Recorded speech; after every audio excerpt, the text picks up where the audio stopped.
tudo bem? Hoje vamos continuar com os maias, mas peço que não se esqueçam de me curtir, divulgar o máximo que vocês puderem esse canal para ele ir para frente. Vamos continuar então? Vamos lá? Como eu disse para vocês, a história da civilização maia é muito diversa, são muitas cidades importantes que participaram, desse momento. Então eu dei uma geral sobre arquitetura, peguei Palenque como exemplo, e agora eu vou pontuando nas cidades importantes. Não vou repetir a arquitetura, o templo, o palácio, a quadra de bola, mas eu vou pontuar com detalhes importantes de cada cidade, também importante, dessa civilização maia. Eu vou falar de uma estela encontrada na cidade de Tikal. Ela é chamada de Estela 31, foram encontradas várias, então a maneira mais fácil de classificá-las foi numerando-as. Eu vou falar então da Estela 31. Como eu já disse a vocês, as estelas são monumentos comemorativos ou funerários. São relevos talhados numa pedra, geralmente uma pedra vertical. Eu até comparo com a pedra funerária que a gente tem nas sepulturas hoje. Aqui já as fulano de tal tinha mais ou menos esse valor, mas poderia também ser comemorativa, comemorando a ascensão de alguém, a vitória em uma batalha.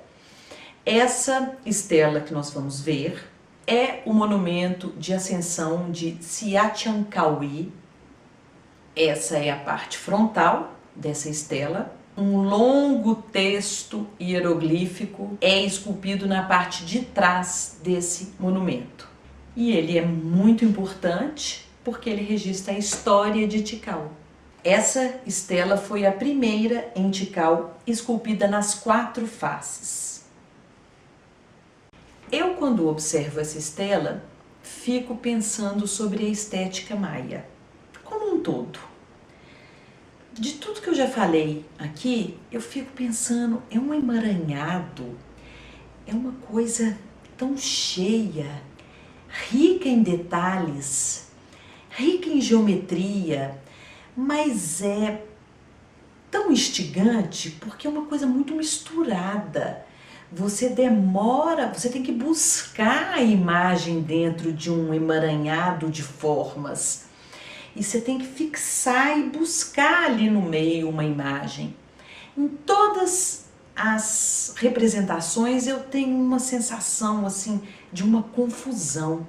Mas quando eu digo confusão, eu não estou diminuindo, não é no pejorativo, é num excesso, quase que, vou fazer uma comparação aqui, parece que não tem nada a ver, mas quase que rococó, quase que barroco, aquele exagero, aquela profusão, um horror ao vazio, mas me faz pensar também na riqueza da cultura, da simbologia, dos elementos simbólicos, das divindades, do tanto de coisa, da riqueza que eles têm.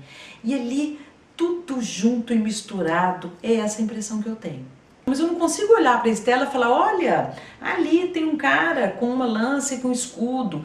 Você tem que ir guiando o olhar da pessoa e ela tem que estar concentrada, para identificar essas figuras. Será que isso, eu fico pensando, será que isso tem a ver com o astral ritualístico deles? Um outro lugar interessante dessa história maia é Rio Azul, que é um sítio arqueológico da civilização maia. Ele é do período pré-clássico, então do primeiro período, entre 200 e 600, mais ou menos depois de Cristo, que está localizado num canto remoto da Guatemala, perto da fronteira de Belize e México. Esse local é super conhecido por um número de túmulos ornamentados, alguns dos quais são até abobadados, o teto em abóbada. Esses túmulos foram escavados da rocha calcária e as paredes foram pintadas de vermelho e preto, na maioria. Infelizmente, elas hoje estão fechadas para visitantes e existem poucas informações em relação aos governantes de Rio Azul. Esses lugares eram túmulos, então era uma câmara de sepulturas, cujas paredes eram pintadas com textos de glifos, que eles gostam de falar hieroglíficos. Mas eu já falei que eu prefiro glifos. Mais de 30 túmulos desses foram investigados nessa região de Rio Azul, todos datados de um período que durou alguns séculos, desde os períodos do pré-clássico até o clássico inicial, mais ou menos. Encontraram imagens aquosas proeminentes nas tumbas reais que devem estar ligadas à descida da alma do falecido ao submundo. Entretanto, ainda assim, são super misteriosas e ainda passíveis de muito estudo. Outro importante centro da civilização maia durante o período clássico foi Copán, onde foi encontrado um dos mais notáveis blocos retangulares de pedra esculpida, que eram apelidados de altares. Esse que eu vou falar foi denominado altar Q, da letra Q, e foi recuperado no sítio arqueológico de Copán, atual Honduras. Esse altar foi criado no reinado do rei Yaxpac no ano de 776. Cada um dos 16 líderes de Copán é mostrado nesse altar de corpo inteiro, 4 de cada lado do monumento. Então, você tem ali o retrato dos 16 líderes de Copán.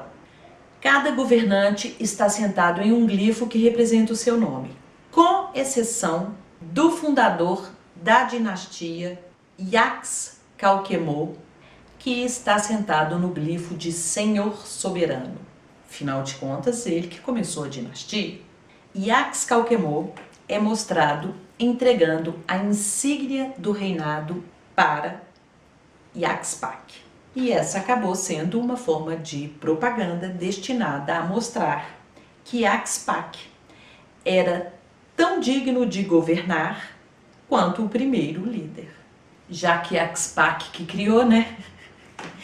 Ele queria puxar um pouco a sardinha para o seu lado ali naquele altar. Ele pôs os 16 líderes, mas que fique claro que ele recebeu diretamente do fundador a insígnia. Olha a propaganda. Gente, lembrete daquele meu curso de arte moderna, bacanérrimo. Dá uma olhada lá, tá tão legal. E a arte moderna é um assunto delicado que as pessoas entendem muito pouco. Existe um preconceito muito grande com a arte moderna e a minha intenção é abrir a cabeça e o olhar de vocês. Olha o link aqui na descrição, vai lá, dá uma olhada. Bacana demais. E continue me divulgando, por favor, tanto o canal quanto o curso. Eu preciso da ajuda de vocês, eu preciso crescer, tá bom? Vamos parar um pouquinho, mas na próxima aula a gente continua com arte maia, ok? Beijo, obrigada, tchau!